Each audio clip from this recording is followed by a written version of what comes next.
Students, I am Sumit sir और मैं लेकर आया हूँ आज आरसीसी का लेक्चर नंबर 7। देखिए, आरसीसी में टोटल 11 यूनिट्स हैं और इन 11 यूनिट्स में से हम लोग 6 यूनिट अभी तक कंप्लीट कर चुके हैं। 4 यूनिट हम लोग क्लास में कंप्लीट किए थे ऑफलाइन, और बाकी 2 यूनिट जो है वो हम लोग ऑनलाइन कंप्लीट किए। ठीक है, यूनिट नंबर 5वां, यूनिट नंबर 6वां, सिंगली और डबली का। अब देखिए, आज से हम लोग शुरू करने जा रहे हैं यूनिट नंबर 7, जिसका नाम है टी बीम, और ये लेक्चर नंबर भी 7 ही है। ठीक है, ऑनलाइन का जो लेक्चर चल रहा है उसका लेक्चर नंबर भी 7 है और यूनिट भी 7 है, जिसका नाम है टी बीम। तो ठीक है, तो ये आपका आज का हेडिंग रहेगा, यूनिट 7 टी बीम।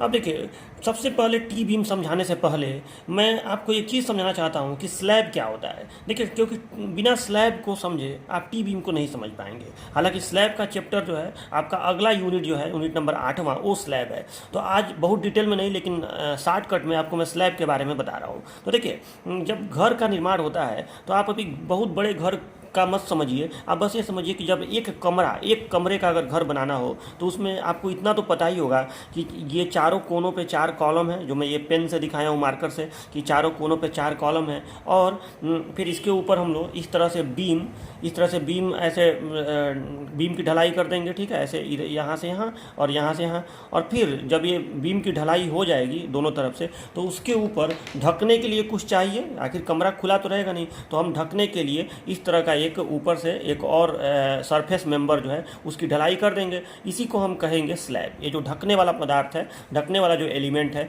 यही आपका स्लैब है। ठीक है, तो स्लैब जो है वो एक सरफेस एलिमेंट होता है स्ट्रक्चर का। जैसे बीम जो है वो एक लीनियर एलिमेंट होता है, बीम में केवल लंबाई होता है। ठीक है, बीम में मतलब लंबाई ज़्यादा होता है बाकी डायमेंशन की तुलना में, जबकि स्लैब में आपका सरफेस ज़्यादा होता है बाकी डायमेंशन की तुलना में। तो एक सरफेस एलिमेंट होता है जो घरों को ढकने का काम करता है। यानी एक तरह से आप समझिए कि जो छत आप बोलते हैं ना, वो आपका एक तरह का स्लैब ही है।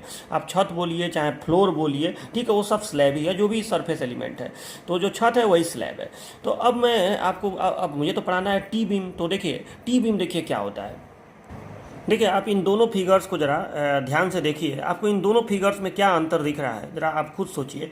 देखो, ये जो है मैं ये इधर से व्यू दिखाया हूँ, तो देखिए ये जो है ये स्लैब है। ठीक है, ये स्लैब है, ये ऊपर का जो हिस्सा आपको दिख रहा है ये स्लैब है। ठीक है, और फिर स्लैब के नीचे जब आप साइड से देखेंगे इधर से, तो आपको ये बीम दिख रहा होगा। ठीक है, एक रेक्टेंगुलर बीम है जो गया हुआ है, इसी पे स्लैब रखा हुआ है। ठीक है, ये भी बीम है, 2 रेक्टेंगुलर बीम है, इसी के नीचे अब कॉलम भी रहेगा। ठीक है, बीम के नीचे कॉलम रहेगा। तो स्लैब जो है ये है, ये जो सरफेस एलिमेंट आपको दिख रहा है, और ये बीम है। अच्छा, ये फिगर आप देखिए, इसमें आपको क्या दिख रहा है कि ये स्लैब है। ठीक है, ये जो पार्ट आपको दिख रहा है ये स्लैब है। ठीक है, इसमें ये पूरा स्लैब का ही पार्ट था, इसमें भी ये स्लैब है, ये सब स्लैब का ही पार्ट है, और इसमें ये बीम है और ये बीम है। इन दोनों में आपको अंतर ये दिख रहा है कि इसमें स्लैब अलग है और बीम अलग है। ठीक है, मतलब बीम की ढलाई कर दी गई है, फिर उसके ऊपर स्लैब रख दिया गया है। और इसमें देखिए तो बीम और स्लैब की ढलाई एक साथ की गई है। मतलब जो स्लैब का डिजाइन है वो इस तरह से है कि स्लैब ऐसे इतने चौड़ाई का स्लैब आ रहा है, फिर उसी स्लैब में से कुछ हिस्सा जो है ऐसे नीचे लटकने जैसा बना दिया जाएगा। ठीक है, और फिर ये स्लैब है। ठीक है, तो आप ध्यान से देखिए तो कहीं ना कहीं स्लैब और बीम का जो कंस्ट्रक्शन है या जो ढलाई है वो एकास्मी है, इसको बोलते हैं एकास्मी। ठीक है, यानी मोनोलिथिक, इसको अंग्रेजी में कहते हैं मोनोलिथिक। ये वर्ड याद रखिएगा। आपको कभी भी अगर टी बीम का डिफिनीशन देना है तो आपको ये वर्ड बोलना पड़ेगा कि जब भी स्लैब और बीम की ढलाई मोनोलिथिकली होती है, यानी एकास्मी होती है, तो उस समय जिस बीम का निर्माण होता है उसे हम टी बीम कहते हैं। देखो कैसे, देखिए जब इस स्लैब पे लोड लगेगा, आखिर स्लैब का काम क्या होता है? स्लैब का काम ये होता है कि जो भी इस पे लोड लगेगा उसको बीम पे ट्रांसफर करना।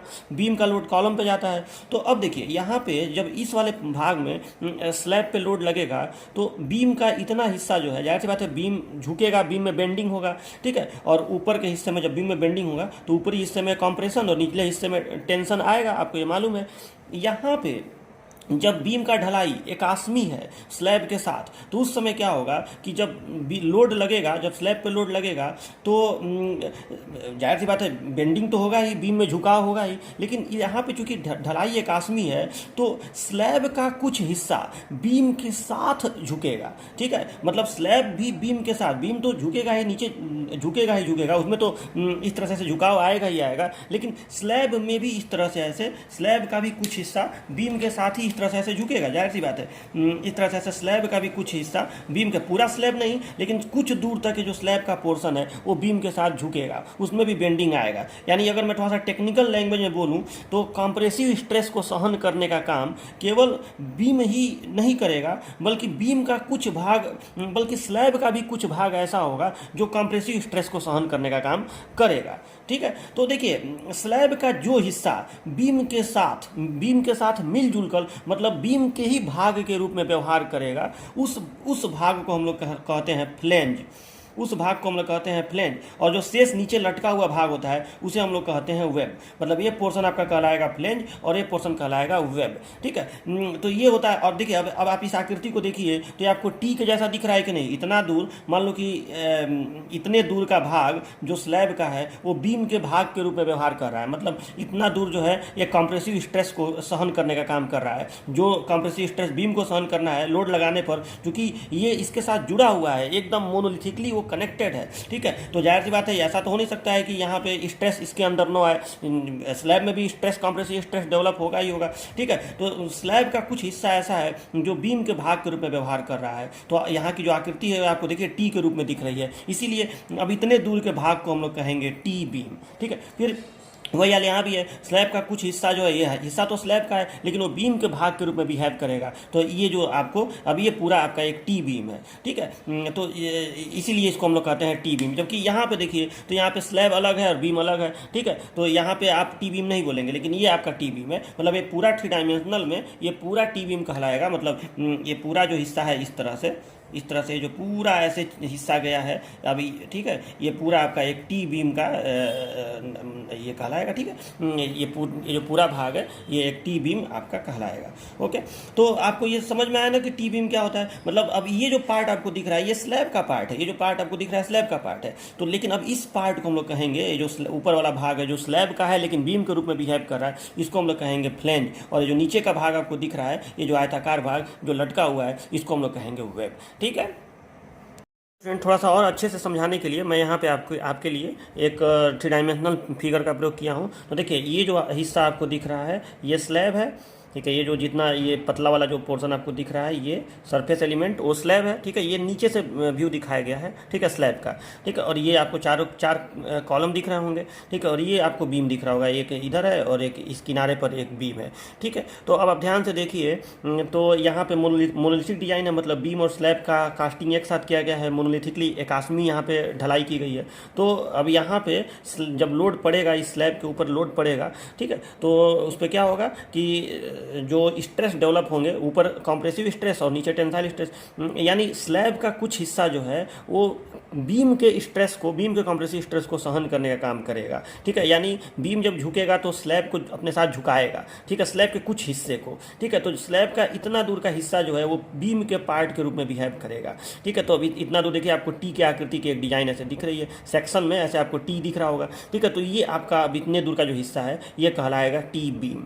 ठीक है, तो ये होता है टी बीम। और किनारे पर, मतलब ये तो कोई एक सेंट्रल पार्ट दिखाया गया, अब ये स्लैब और इधर लंबा जाएगा। ठीक है, तो ये बीच में मध्य में आपको दिख रहा होगा, जब ढलाई एक साथ की गई है तो मध्य में टी बीम का निर्माण होता है। ठीक है, और किनारे पर यल आकृति का डिजाइन बनता है। ठीक है, यल शेप का डिजाइन बनता है। ठीक है, तो इसको हम लोग कहेंगे यल बीम। ठीक है, तो जब ऐसा होता है, जैसे जरूरी नहीं है कि हमेशा टी बीम और यल बीम ही हो। बहुत बार ऐसा होता है कि ये जो स्लैब है इसको सीधे सिंपली सपोर्टेड कर दिया जाता है वॉल में या कॉलम वॉल के ऊपर। ठीक है, तो जब सिंपली सपोर्टेड रहेगा तो इधर यल बीम का निर्माण नहीं होगा। ठीक है, तो ये जरूरी नहीं है कि टी बीम और यल बीम साथ ही में हो। ठीक है, कई बार केवल, लेकिन मध्य में टी बीम का निर्माण अगर मोनोलिथिकली डिजाइन किया गया है, मोनोलिथिकली कास्टिंग किया गया है, तो उस कंडीशन में मध्य में आपका टी बीम का निर्माण तो होगा ही होगा। यल बीम कभी होता है कभी नहीं होता है। ठीक है, लेकिन यल बीम जब भी होगा किनारे पर ही होगा। ठीक है, तो ये इस फिगर से आपको ये क्लियर हो गया होगा। तो वही फिगर मैं यहाँ पे आपको दिखा के समझा रहा था कि यहाँ पे ये स्लैब है ऊपर का और ये बीम है। ठीक है, तो अगर आप केवल बीम का फिगर बनाए तो फिगर ऐसे बनेगा। जाहिर सी बात है इस तरह का चीज़ आप पढ़ भी चुके हैं। जो अभी तक आप बीम पढ़े हैं, रेक्टेंगुलर बीम, डबली या सिंगली वाला, वो सब यही आप पढ़े। ठीक है, तो ये बीम की चौड़ाई होती है, ये बीम का गहराई होता है, टोटल डेप्थ, प्रभावी गहराई सब आप जान ही रहे हैं। और ये जो पूरा पार्ट अब अंदर तक जाएगा लास्ट तक, वो आपका ये अब एक बीम है। ठीक है, अभी ये टी बीम नहीं है, यहाँ पे टी की आकृति नहीं बनेगी क्योंकि दोनों की ढलाई अलग अलग अलग की गई है। लेकिन यहाँ पे आप देखिए तो यहाँ पे स्लैब और बीम का कास्टिंग एक साथ किया गया है, ठीक है। तो इस अब केवल इस बीम को अगर मैं काट के अलग बनाऊँ तो देखिए ऐसा दिखेगा, ठीक है। ये सेक्शन में ऐसे टी का शेप दिखेगा, ठीक है, और ये लास्ट तक ऐसे जाएगा, ठीक है। तो ये जो भाग आपको दिख रहा है ये टी बीम है, ठीक है। तो अब देखिए अब आपको करना क्या है, अब आप कॉपी में इसको लिखेंगे कैसे। तो देखिए करेंगे क्या आप लोग कि पहले हेडिंग डालेंगे टी बीम और ये फिगर आप लोग बनाएंगे, ठीक है। ये फिगर आप लोग बनाएंगे और लिखेंगे ये कि जब स्लैब और बीम की कास्टिंग मोनोलिथिकली होती है, जब स्लैब और बीम की कास्टिंग मोनोलिथिकली, ये वर्ड याद कर लीजिए, मोनोलिथिकली, ठीक है। हिंदी में लिख दीजिएगा ब्रैकेट में एकास्मी, ठीक है। जब स्लैब और बीम की कास्टिंग मोनोलिथिकली होती है तो स्लैब का कुछ भाग बीम स्लैब का कुछ भाग बीम के स्ट्रेस को या बीम के भाग के रूप में व्यवहार करता है, स्लैब का कुछ भाग बीम के रूप में व्यवहार करता है। इस प्रकार मध्य में बने बीम को टी बीम तथा किनारे पर बने बीम को यल बीम कहते हैं, ठीक है। तो ऐसे आप लोग डिफिनेशन लिख के और ये फिगर बना लीजिएगा। देख लीजिए कि स्लैब का जो भाग बीम के रूप में बिहेव करेगा, स्लैब का जितना दूर का भाग बीम के रूप में बिहेव करेगा उसे हम फ्लैंज कहते हैं, और शेष जो स्लैब के नीचे लटका हुआ भाग होगा बीम का उसे वेब कहते हैं। मतलब टी बीम में दो भाग हो गए, एक हो गया फ्लैंज और एक हो गया वेब, ठीक है। इस फिगर में भी ये जो भाग आपको दिख रहा है, ये जो आपको स्लैब का भाग दिख रहा है, ये सब वेब है, सॉरी ये सब फ्लैंज है, और नीचे का जो आपको रेक्टेंगुलर पोर्शन दिख रहा है ये आपका क्या है, वेब है, ठीक है। तो ये जो भाग है ये फ्लैंज है, मतलब स्लैब का जो भाग बीम के रूप में बिहेव करेगा वो आपका फ्लैंज है, और नीचे जो शेष लटका हुआ बीम का भाग होगा स्लैब के नीचे उसे वेब कहते हैं, ठीक है। और पूरे इस चीज़ को कहेंगे टी बीम। तो टी बीम के दो भाग हो गए, एक फ्लैंज और एक वेब, ठीक है।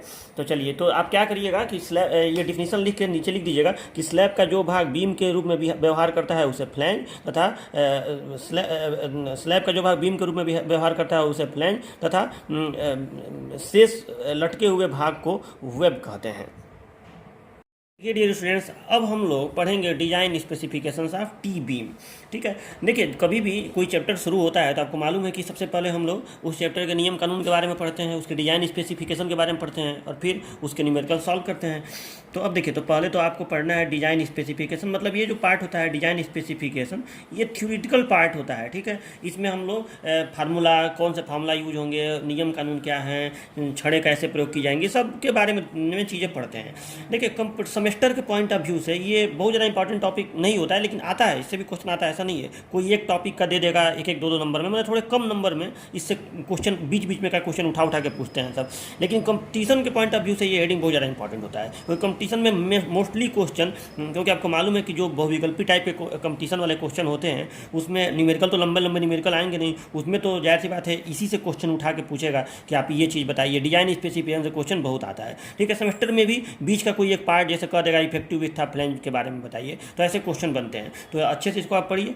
तो देखिए, तो सबसे पहले तो मैं यहाँ पे एक टी बीम दिखाया हूँ। ये टी बीम जो है, ये जो स्लैब आपको दिखाया गया है, ये स्लैब दोनों तरफ सिंपली सपोर्टेड है, ठीक है, इसलिए इधर यल बीम का निर्माण नहीं होगा, ठीक है। और बीच में 3 टी बीम आपका बना हुआ है, ठीक है। अब मान लीजिए कि मैं एक सेंट्रल वाले का स्पेसिफिकेशन आपको बताने जा रहा हूँ कि सेंट्रल में क्या क्या होता है, यहाँ पे जो बीच वाला टी बीम है, ठीक है। तो अब देखिए, तो यहाँ पे जाहिर सी बात है स्लैब का कुछ हिस्सा बीम के भाग के रूप में बिहेव करेगा, मतलब बीम के साथ झुकेगा, बीम के कंप्रेसिव स्ट्रेस को सहन करेगा, ठीक है। तो मान लीजिए कि बीम का ये जो स्लैब है, स्लैब का जो स्ट्रेस इस बीम पे पड़ेगा उसका इतना दूर का भाग, मतलब चूंकि ये ढलाई है, यहाँ पे एक आसमी है, तो मान लो कि इतने दूर का जो बीम का भाग है, सपोज दैट कि इतने दूर का जो बीम का भाग आपको दिख रहा है, ये स्लैब का जो भाग इतने दूर का आपको दिख रहा है वो बीम के भाग के रूप में बिहेव करेगा, तो इसको हम लोग कहेंगे फ्लैंज, ठीक है। इसको हम लोग कहेंगे फ्लैंज इस पार्ट को, और शेष भाग जो लटका हुआ उसको वेब कहेंगे।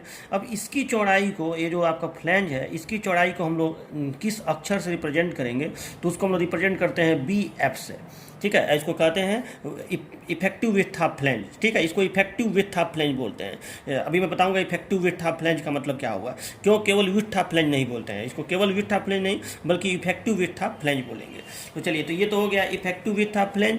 अब देखिए, ये हो गया, और इस चीज़ को जो ये आपको पार्ट दिख रहा है यहाँ से यहाँ तक, ये इसको हम लोग कहेंगे डेप्थ ऑफ फ्लैंज, इसको हम लोग डी एफ कैपिटल डी और यहाँ सफिक्स एफ, ठीक है। तो इसको हम लोग डी एफ से रिप्रेजेंट करेंगे। और सच पूछे तो ये depth of, total depth of slab भी आप इसको कह सकते हैं, टोटल डेप्थ ऑफ स्लैब। लेकिन जब आप टी बीम के बारे में पढ़ रहे हैं तो आप यहाँ पे स्लैब का वर्ड का यूज नहीं करेंगे, आप इसको कहेंगे टोटल डेप्थ ऑफ, या केवल depth of flange, depth of flange, effective width of flange, ठीक है। अच्छा, ये वेब है तो इसके गहराई को, ये जो पार्ट आपको दिख रहा है, इसके टोटल गहराई को हम लोग कहेंगे, इसके टोटल डेप्थ को हम लोग कहेंगे, मैं थोड़ा सा ना हट के लिख रहा हूँ, यहाँ से यहाँ तक के पार्ट को हम लोग कहेंगे टोटल डेप्थ ऑफ वेब, ठीक है। इसको हम लोग कहेंगे इसके लिए मैं कैपिटल डी डब्लू का यूज कर दे रहा हूँ, ठीक है, कैपिटल डी डब्लू, इसको कहेंगे टोटल डेप्थ ऑफ वेब, ठीक है। अब जाहिर सी बात है इस वेब में, यहाँ पे ये जो वेब है यहाँ पे छड़ें भी प्रयोग की गई रहेंगी, ठीक है। तो छड़ों का जो सेंट्रल पार्ट, माने छड़ों के जो मध्य होगा, उसके गहराई को इधर से हम लोग कहेंगे यहाँ से, ठीक है। ये पूरा भाग क्या कहलाता है, वेब। और यहाँ से यहाँ तक को हम लोग स्मॉल डी डब्ल्यू से मैं लिख रहा हूँ, और इसको मैं कहूँगा इफेक्टिव डेप्थ ऑफ वेब। यहाँ से यहाँ तक इफेक्टिव डेप्थ ऑफ वेब, यहाँ से यहाँ तक टोटल डेप्थ ऑफ वेब। ये डेप्थ ऑफ फ्लैंज, ये effective width of flange, effective width of flange, depth of flange, total depth of web, effective depth of web, हो गया ये। अच्छा, और इसको क्या कहेंगे, ठीक है, ये जो चौड़ाई है वेब की, तो इसको हम लोग कहेंगे B W width of web, ठीक है, इसको विड्थ ऑफ वेब। अच्छा, कभी कभी इस वेब को रिब भी कहा जाता है, ये भी याद रखिएगा, ठीक है। कुछ किताब आप देखेंगे इसको रिब भी बोलते हैं, तो इसको आप विड्थ ऑफ रिब भी बोल सकते हैं, रिब, ठीक है। लेकिन जनरली हम लोग वेब का यूज करेंगे। तो ये हो गया विड्थ ऑफ वेब, ठीक है। इतने पार्ट हो गए इसमें। तो देखिए ये सारा चीज़ मैंने यहाँ पर लिख दिया है, B F, D F, D W, small D W और बी डब्ल्यू, ठीक है। तो ये इतना हो गया। अच्छा, इसमें मैंने L1 और L2 दो चीज़ें इसमें बढ़ाया भी है। व्हाट इज L1 और L2 क्या है, तो जिस टी बीम की आप बात कर रहे हैं उसके निकटवर्ती, उसके समीप जो बीम आपको दिख रहा है, उसका ये क्लियर डिस्टेंस है, ठीक है। मतलब आप इसको ऐसे बोलेंगे कि L1 क्या है, तो clear distance between adjacent beams, ठीक है। एडजेसेंट बोलते हैं इसको इंग्लिश में, निकटवर्ती, एडजेसेंट बीम्स, तो clear distance between adjacent beam. तो चलिए, वो तो आपको फिगर से भी दिख रहा है, हर चीज़ इसमें लिखने की जरूरत नहीं है। मैंने L1 L2 याद रखिएगा कि जो अगल बगल में बीम रहेगा उसका क्लियर डिस्टेंस है, ठीक है। जैसे इसके लिए L1, अगर आप इस बीम की बात करेंगे तो इसके लिए L1 ये हो जाएगा, और इसके लिए मतलब अगर मैं इधर L2 दिखा रहा हूँ तो इसके लिए L2 ये हो जाएगा और L1 तब ये हो जाएगा, सपोर्ट तक का दूरी, ठीक है। लेकिन मैं सेंट्रल की बात कर रहा हूँ तो इसके बगल में ये है बीम और इसके बगल में ये बीम है, तो ये हो गया आपका L1, इधर हो गया L2, ठीक है। तो L1 L2 क्या है, निकटवर्ती धरणों के मध्य का क्लियर स्पैन, ठीक है, clear distance between adjacent beams.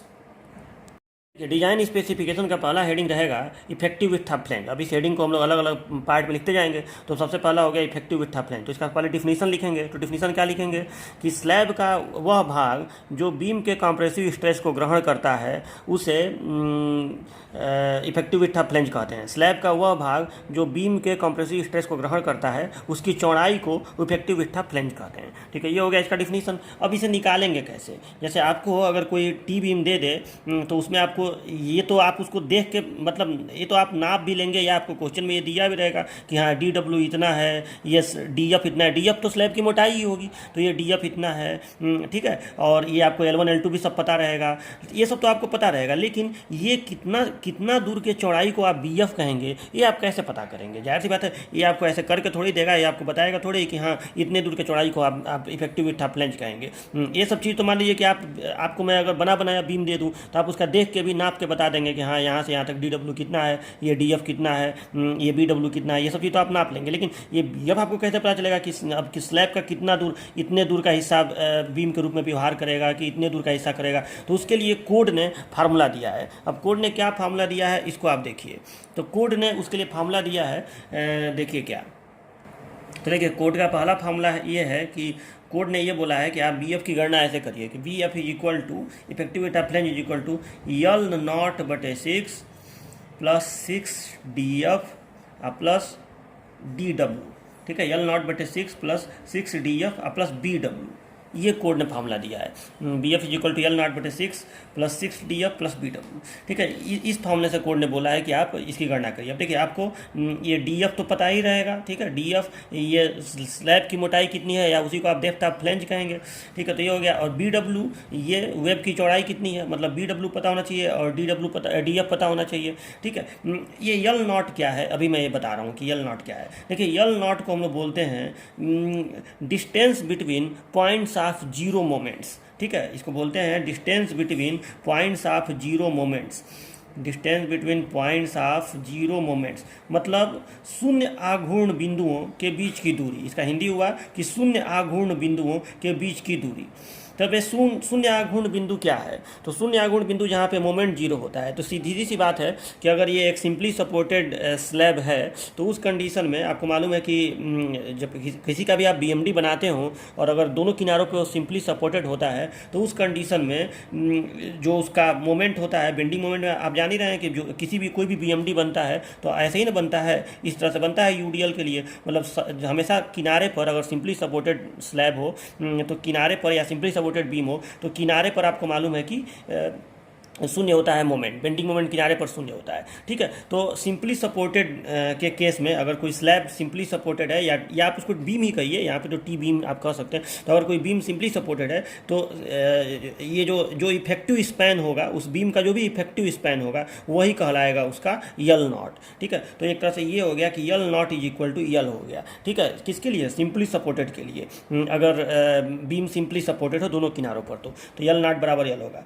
ठीक है, तो और अगर बीम कंटिन्यूअस हो, मतलब मान लो कि यहाँ भी सपोर्ट है, फिर यहाँ भी बीच में और भी सपोर्ट, मान लो यहाँ तो दोनों किनारों पर केवल 2 सपोर्ट है तो इसको सिंपली सपोर्ट कहेंगे, लेकिन बीच में मान लो और भी जगह पे बीम टिका हुआ है तो उस कंडीशन में, मतलब अगर कंटिन्यूअस है तो उस कंडीशन में यल नॉट इज इक्वल टू होता है 0.7 यल। अभी आपको बस याद रखना है ये, अभी इस पर मतलब आपको अभी इसका BMD बना के देखना नहीं पड़ेगा, बस ये आप याद कर लीजिए कि अगर सिंपली सपोर्टेड बीम होगा तो यल नॉट इज इक्वल टू यल होगा, और अगर कंटिन्यूअस टी बीम होगा तो यल नॉट इज इक्वल टू 0.7 यल होगा। ठीक है, तो ये यल नॉट का हो गया। इसका यल नॉट को बोलेंगे क्या, तो distance between points of zero moments, शून्य आघूर्ण बिंदुओं के बीच की दूरी। ठीक है, तो ये हो गया। जहाँ पे ये यल क्या है, यल नॉट इज इक्वल टू यल में ये यल नॉट तो बताया हूँ, ये है यल क्या है, इफेक्टिव स्पैन ऑफ बीम। ठीक है, ये है आपका। तो चलो, तो ये फार्मूला कोड ने दिया है BF is equal to L naught बटे 6 प्लस 6DF प्लस BW। इसको जरूर याद रखिएगा आप लोग। ठीक है, अब देखो, अब कोड ने एक बात और बोला है कि इस फार्मूला से जो करने पर आएगा, इस फार्मूला से जो करने पर आएगा उसका मान एक मान से अधिक नहीं होना चाहिए। किस मान से अधिक नहीं होना चाहिए, अभी ये सब मैं अच्छे से लिख दूंगा, अभी आप टेंशन मत लीजिए, अभी मैं समझा रहा हूँ, पहले समझ लीजिए। तो देखिए, कोड ने ये बोला है कि इस फार्मूला से जो BF आप निकालेंगे तो जो भी वो आएगा उसका मान इससे ज़्यादा नहीं हो सकता है। मतलब BF ये हो गया ग्रेटर देन, इसको मैं काट दूँ तो हो गया should not be greater then. मतलब ये BF जो है इस फार्मूला से निकालिए, लेकिन इसका मान इससे ज़्यादा नहीं हो सकता है। किससे ज़्यादा नहीं हो सकता है, तो देखिए जो इफेक्टिव विड्थ ऑफ फ्लैंज है ये अधिक नहीं होना चाहिए, should not be greater then L1 plus L2 by 2, L1 plus L2 by 2 और प्लस BW। ठीक है, मतलब इस फार्मूला से करने पर जो आएगा, इस फार्मूला से करने पर जो भी इफेक्टिव विड्थ ऑफ फ्लैंज आएगा उसका मान कोड ने बोला है कि इससे करने पर जो आएगा उससे ज़्यादा नहीं होना चाहिए। अब ये जो लिखा हुआ है इसका मतलब जरा सा आप समझ लीजिए, रियल मतलब समझ लीजिए कि इसका मतलब क्या हुआ है। तो देखो, यहाँ से यहाँ तक ये L1 कहलाता है और यहाँ से यहाँ तक ये L2 कहलाता है, तो आप इस L1 का आधा कर दीजिए। ठीक है, मान लो कि L1 है सपोज डेट 1 मीटर है, यानी 1000 मिलीमीटर, तो उसका जो भी है उसका आधा कर दीजिए। तो यहाँ से मान लो इतने दूरी पर आ गया, ये इसका आधा आ गया इधर। ठीक है, उसी तरह से ये जो L2 है इसका भी आधा कर दीजिए, मान लो ये यहाँ आ गया। ठीक है, तो ये इधर आ गया। अब यहाँ से यहाँ तक का जो डिस्टेंस होगा वही ये चीज़ है, मतलब यही ये जो चीज़ लिखा हुआ है L1 प्लस L2 बाई 2, तो ये हो गया L1 बाई 2, इधर हो गया L2 बाई 2, और उसमें आप ये BW जोड़ दीजिए, वही नहीं लिखा है L1 प्लस L2 बाई 2। ठीक है, यानी L1 by 2 plus L2 by 2 और प्लस BW। ठीक है, तो ये हो गया L1 बाई 2, ये हो गया L2 बाई 2 और उसमें BW जोड़ दीजिए, तो ये यहाँ से लेकर यहाँ तक का लंबाई हो गया। ठीक है, तो कोड ने ये बोला है कि इस फार्मूला से करने पर जो आएगा वो इससे ज़्यादा किसी भी स्थिति में नहीं होना चाहिए। मतलब यहाँ से जो बगल में जो स्पैन है उसके आधे तक, और इधर जो बगल में स्पैन है उसके आधे तक। अब ये नहीं कि इफेक्टिव स्टाफलेंज इस आधे से भी इधर पहुँच जाए, ऐसा नहीं होगा। ठीक है, तो ये कोड ने बोला है। तो देखो, अब असली बात यह है कि आप इसको मैंने अपने कॉपी पर कैसे लिखेंगे या आप क्वेश्चन कैसे करेंगे। तो देखो, आप इसको ऐसे करेंगे कि इसको यहाँ भी बराबर लिख देंगे, मतलब बी एफ का मान जो है इससे निकालेंगे और इससे निकालेंगे, इन दोनों में जो भी छोटा हो, which ever is lesser, which ever is lesser. इसका मतलब आपको समझ में आ ही रहा होगा, जाहिर सी बात है कि सपोज डेट ये करने पर आ गया, इसको सपोज डेट करने पर आ गया सपोज डेट 1500 mm, ठीक है, और मान लो कि इसको करने पर आया सपोज डेट 1000 mm, ठीक है, तो उस कंडीशन में आपका ठीक है, मतलब ये 1000 mm वाला इससे कम है तो आप 1000 mm लेंगे। लेकिन मान लो कि ये आ गया 1600 mm, तो ये कोड ने बोला है कि अगर ये करने पर इससे अधिक आ गया तो नहीं, तो ये नहीं हो सकता है, मतलब बी एफ का मान इससे ग्रेटर देन नहीं होना चाहिए, मतलब जो छोटा वाला होगा दोनों में वही प्रयोग करेंगे। तो आप अपने कापी पर इस तरह से ऐसे लिख देंगे, ओके, ठीक है। और यहाँ पे बाकी चीज़ में मैं लिख दिया हूँ अपने कापी पर, आप इसको ऐसे करके यहाँ नीचे ये सब लिख दीजिएगा कि L naught is equal to clear distance between points of zero moments, यानी शून्य आघूर्ण बिंदुओं के बीच की दूरी, अभी बताया हूँ ना, ठीक है। तो शून्य आघूर्ण बिंदुओं के बीच की दूरी, अब इस पर आपको ज़्यादा दिमाग नहीं लगाना है, बस आप इतना याद रखिए कि अगर सिंपली सपोर्टेड बीम है तो यल नॉट इज इक्वल टू यल हो जाएगा, मैंने जो भी इफेक्टिव स्पैन होगा उतना ही यल नॉट हो जाएगा। और अगर कंटिन्यूअस बीम है तो इफेक्टिव स्पैन में आप 10/7 का गुणा कर देंगे तो यल नॉट निकल जाएगा, ठीक है। और उसका प्रयोग करके आप इसमें प्रयोग कर लेंगे, और यहाँ तो ये आपको दिया ही रहेगा, दोनों में से जो भी छोटा हो वही इफेक्टिव विथ फ्लैंज आप प्रयोग करेंगे, ठीक है। फ्रेंड्स कभी कभी ऐसा होता है कि अभी मैंने आपको बताया था टी बीम के बारे में कि टी बीम में स्लैब और बीम जो है वो मोनोलिथिकली उनकी कास्टिंग होती है, ठीक है। लेकिन कभी कभी ऐसा होता है कि स्लैब की कास्टिंग अलग होती है और बीम की कास्टिंग अलग होती है, तभी भी उसको टी बीम कहा जाता है। ऐसा इसलिए होता है क्योंकि उसमें स्लैब और बीम के बीच में प्रॉपर बॉन्डिंग, छड़ों को बांध कर प्रॉपर बॉन्डिंग करा दी जाती है, तो उस कंडीशन में भी वो टी बीम ही कहलाता है, क्योंकि जब बॉन्डिंग हो गई तो स्लैब का कुछ भाग जो है बीम के रूप में बिहेव करने ही लगेगा, ठीक है, यानी बीम के साथ कॉम्प्रेसिव स्ट्रेस को ग्रहण करेगा। तो उस तरह के टी बीम को हम लोग कहते हैं आइसोलेटेड टी बीम, आइसोलेटेड। तो इसके लिए अलग से आपको फार्मूला लिखना पड़ेगा इफेक्टिव विथ फ्लैंज का, मतलब अभी आपने जो यहाँ पे फार्मूला लिखा था, ये जो हेडिंग था आपका डिजाइन स्पेसिफिकेशन का पहला हेडिंग इफेक्टिव विथ फ्लैंज, तो ये फार्मूला है, लेकिन ये टी बीम उस टी बीम के लिए है जो मोनोलिथिक टी बीम हो, ठीक है। लेकिन अगर आइसोलेटेड टी बीम हो तो उस कंडीशन में हम लोग फार्मूला ये वाला प्रयोग नहीं करेंगे इफेक्टिव विथ निकालने के लिए। तब कौन सा फार्मूला प्रयोग करेंगे, तो देखिए, तो इस कंडीशन में मतलब अगर आइसोलेटेड टी बीम हो तो उस कंडीशन में देखिए हम लोग कौन सा फार्मूला प्रयोग करेंगे। तो इसमें बी एफ का फार्मूला है B F is equal to L naught upon L naught बटे बी प्लस 4 और प्लस बी डब्ल्यू, ये फार्मूला है, ठीक है। ये हो गया। अब देखिए ये फार्मूला हो गया, इसमें यल नॉट आप जान ही रहे, अभी मैं एक्सप्लेन किया हूँ, यल नॉट वही वाला रहेगा जो उसमें है, ये बी डब्ल्यू भी आपका वही रहेगा जो उसमें है, ठीक है। यहाँ पे एक वर्ड ये बी आया है, केवल बी, तो ये इस बी को हम लोग कहते हैं एक्चुअल विड्थ ऑफ फ्लैंज, इसको कहते हैं इफेक्टिव विड्थ ऑफ फ्लैंज, इसको कहते हैं एक्चुअल विड्थ ऑफ फ्लैंज। और ये एक्चुअल विड्थ कुछ और नहीं है बल्कि वही है L1 + L2/2 कर दो और प्लस बी डब्ल्यू जोड़ दो, वही एक्चुअल विड्थ ऑफ फ्लैंज है। मतलब अभी मैं आपको समझाया था ना यहाँ पे कि ये जो आपको दिख रहा है यहाँ से यहाँ तक L1, इसका आधा कर दो तो आधा मान लो यहाँ तक मिल गया, फिर इधर आधा कर दो मान लो यहाँ तक मिल गया, तो उसके बाद यहाँ से इस पॉइंट के बीच का जो डिस्टेंस होगा वो कहलाता है एक्चुअल विड्थ ऑफ फ्लैंज। मतलब एक तरह से आप कह सकते हैं कि जो अगल बगल के स्पैन होते हैं उसके मध्य का जो दूरी है उसी को हम लोग कहते हैं actual width of flange, B, ठीक है। L1 + L2/2 और प्लस बी डब्ल्यू, ठीक है, उसी को हम लोग कहते हैं एक्चुअल विड्थ ऑफ फ्लैंज।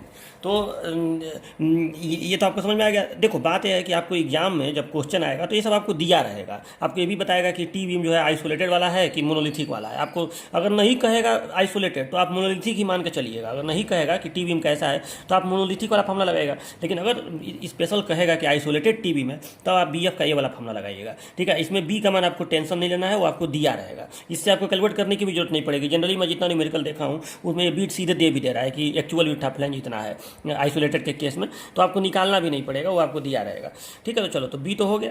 अब इसके बाद एक बात और कि इस फार्मूला से भी जो करने पर आएगा उसका भी मान कोड ने बोला है कि एक सर्टेन वैल्यू से ज़्यादा नहीं हो सकता है। किससे ज़्यादा नहीं हो सकता है, तो B F should not be greater than B वही बी जो अभी बताया हूँ, मतलब L1 plus L2 by two plus BW, मतलब इससे ज़्यादा ये BF बी से ज़्यादा नहीं हो सकता है, मतलब जो एक्चुअल विड्थ है उससे ज़्यादा इफेक्टिव विड्थ नहीं हो सकता है। ठीक है, तो असली बात ये है कि अब इन दोनों में जो भी छोटा वाला होगा, ठीक है, वही वाला आप प्रयोग करेंगे। अगर ज़्यादा नहीं हो पाएगा, BF बी से ज़्यादा न हो पाना, इसका मतलब ये हो गया कि BF इन दोनों में जो भी छोटा रहेगा वही वाला प्रयोग आप करेंगे। ठीक है, अगर ये छोटा आ जाए बी से तो वही वाला प्रयोग करेंगे, लेकिन अगर ये बी से बड़ा आ जाए तब हम लोग BF बराबर बी प्रयोग करेंगे। ठीक है, ये नहीं इसका मतलब हुआ। तो इसको हम ऐसे लिख दे रहे हैं कि BF का मान एक ए हो गया, एक ए हो गया, इन दोनों में जो भी छोटा हो वही हम लोग प्रयोग करेंगे, जैसा अभी पहले वाले में लिखे थे।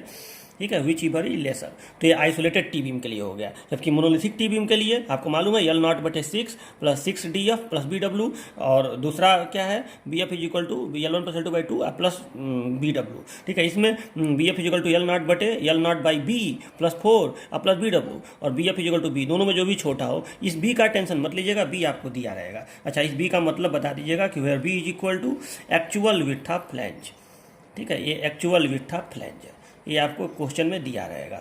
ठीक है, तो ये हो गया आपका। और बाकी चीज़ें तो ये L0 आपको पता ही है, L0 बराबर L होता है या 0.7L होता है। जनरली सिंपली सपोर्टेड का ही क्वेश्चन ज़्यादा आता है, तो L0 बराबर इफेक्टिव स्पैन हो जाएगा, और BW तो आपको दिया ही रहेगा। तो ये हो गया आइसोलेटेड टी बीम के लिए।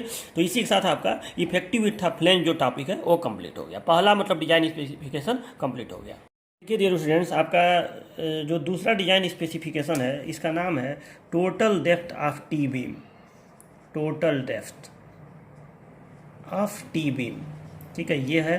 पहला था इफेक्टिव विड्थ ऑफ फ्लैंज और दूसरा है टोटल डेप्थ। ठीक है, देखिए ये सब जो स्पेसिफिकेशन में पढ़ा रहा हूँ, जैसे अभी मैं इफेक्टिव विड्थ ऑफ फ्लैंज पढ़ा रहा था, ये अभी मैं टी बीम का पढ़ा रहा हूँ। आपको यल बीम का भी पढ़ना है, इस तरह का जो यल बीम होता है इसका भी आपको पढ़ना है, तो उसका मैं बाद में पढ़ाऊँगा। पहले मैं टी बीम कंप्लीट कर लूँ, मतलब इस चैप्टर का नाम भले ही टी बीम है, इसमें आपका यल बीम का भी पढ़ना है। तो देखिए total depth of T beam, total depth किसको कहेंगे? देखिए यहाँ से यहाँ तक ये टी बीम का टोटल डेप्थ कहलाएगा, और ये टी बीम का इफेक्टिव डेप्थ कहलाएगा। मतलब इस टोटल डेप्थ में आपका ये आएगा depth of flange DF plus depth of web DW। ठीक है, ये याद रखिएगा। तो D is equal to DF plus DW होगा। और ये कितना लेते हैं, मतलब इस D का मान कितना जनरली रखा जाता है, स्पेसिफिकेशन है ना, तो आपको ये याद रखना है कि मतलब कितना से कितना के बीच में होता है। तो इसको याद रखिए कि फॉर सिंपली सपोर्टेड बीम, अगर सिंपली सपोर्टेड वाला बीम हो तो उस कंडीशन में इस D का मान हम लोग लेते हैं effective span upon 12 to effective span upon 15, मतलब L/12 से L/15 के बीच में। ठीक है, यहाँ से लेकर यहाँ तक ये रखा जाता है L/12 टू L/15। ठीक है, ये सिंपली सपोर्टेड बीम के लिए है। और कंटिन्यूअस बीम के लिए कितना लेते हैं, तो देखिए कंटिन्यूअस बीम के लिए जो टोटल डेप्थ है वो कितना रखा जाएगा, तो इसको देखिए कंटिन्यूअस बीम के लिए रखा जाएगा टोटल डेप्थ। तो देखिए इसमें कंटिन्यूअस बीम में 3 कंडीशन होता है। अगर लाइटर लोड हो, मतलब अगर हल्का फुल्का लोड लगे, देखो कंटिन्यूअस बीम पे अगर हल्का फुल्का लोड लगे फॉर लाइट लोड तो D का मान कितना लेंगे।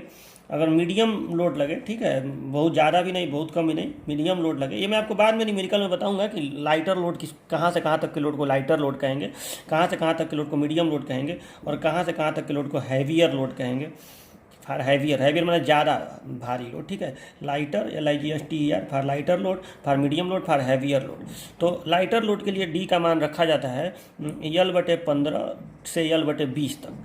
ठीक है, मतलब हल्का भार हो तो इसका मान L/15 से L/20 तक रखा जाएगा। अगर मीडियम लोड हो तो D का मान L/12 से L/15 तक रखा जाएगा।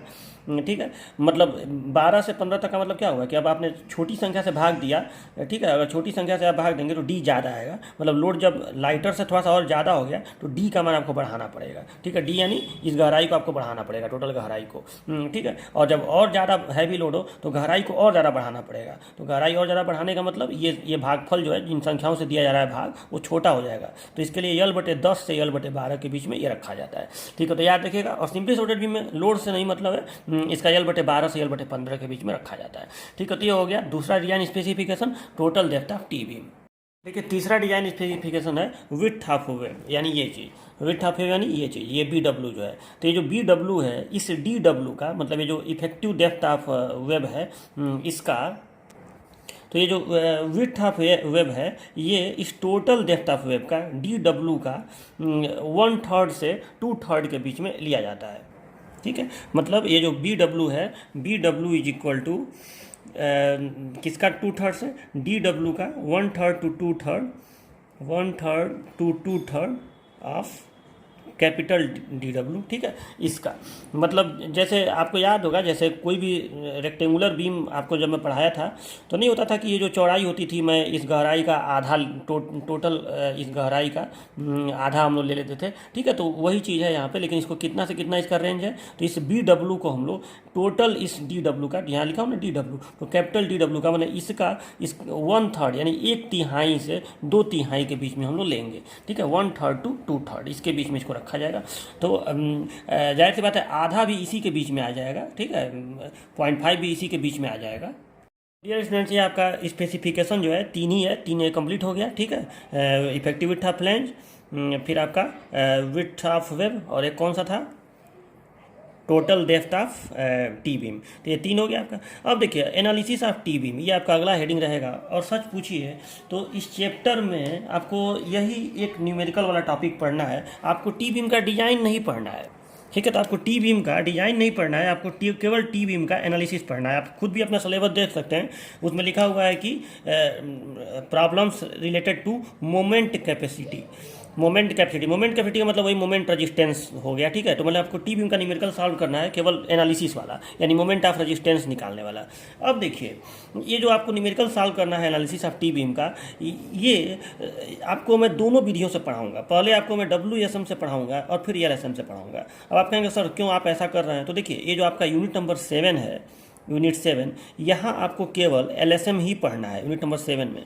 लेकिन जो आपका यूनिट नंबर 2 था ना, जिसमें आप लोग WSM के बारे में पढ़े थे, टाइप 1 प्रॉब्लम, टाइप 2 प्रॉब्लम, उसी यूनिट में एक जगह लिखा हुआ है analysis of T beam by WSM method, मतलब उसी में टी बीम का एनालिसिस बोला था पढ़ने के लिए, ठीक है।